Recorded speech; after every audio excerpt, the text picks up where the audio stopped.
Eat your heart out, Tony Robbins.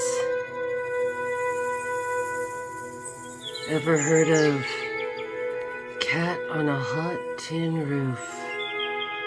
Ever heard of a cat on a hot tin roof? Talk about table dancing, everyone.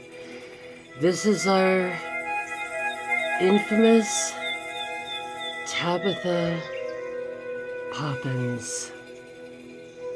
Indeed it is. Good evening, everyone. How are you tonight?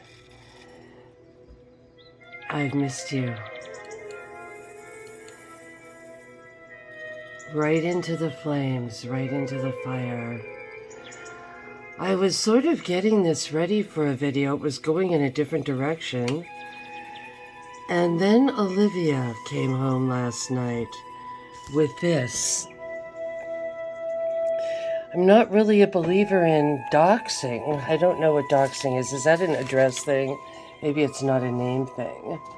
But here we have, someone gave this to my daughter, Glenn Anderson.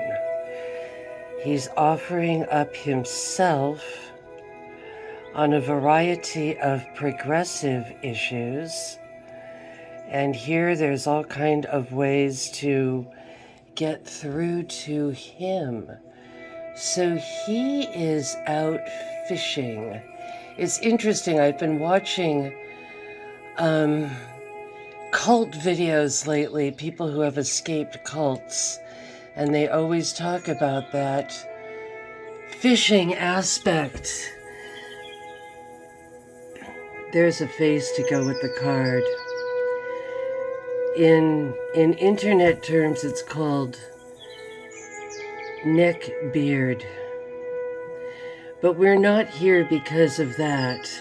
Boy, he looks a lot like some others that went on those Cuba caravans. He was the one who recruited Rachel Corrie. And this is a picture of her right before her death, when she was crushed twice by the bulldozer.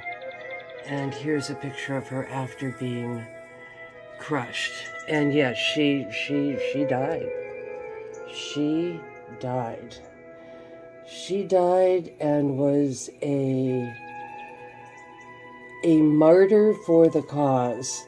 It was rather shocking to me. I mean, right after she died, we knew each other as friends and not through any of this nonsense.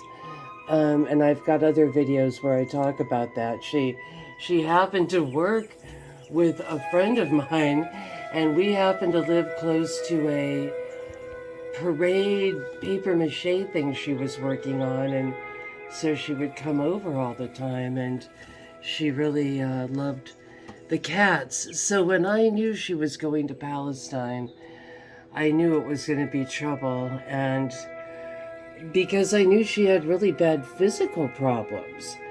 And even though she was young, she did have some really disabling things. So here is there she is, right when she got there. She's kind of starting to get that more sort of serious face. And it was horrible how it almost seemed like there was a joy in it from people who really didn't know her. But the night she died, I went to a kind of like a vigil here in town, and suddenly there were people with megaphones, and they're screaming about, political things, and it wasn't about Rachel anymore at all. Her spine was crushed. And here you've got it. Here's the one. In fact, it's weird. About 6 months ago or something, a friend of mine said, I went in for coffee the other day and I saw Glenn Anderson. He's still around, and he had 2 little punk chickies on either side of him at the coffee house. Yep, he likes to go after young women It's almost like a serial killer in a way to me. He likes to send them to their death. I don't see him in front of the bulldozer. No, he sits in the coffee houses and he sends the others off. Like a Judas goat. So be aware of men bearing cheap little pieces of paper with their name and address on them. Let this be a cautionary Halloween tale, because he's going to be trying to grab more prey.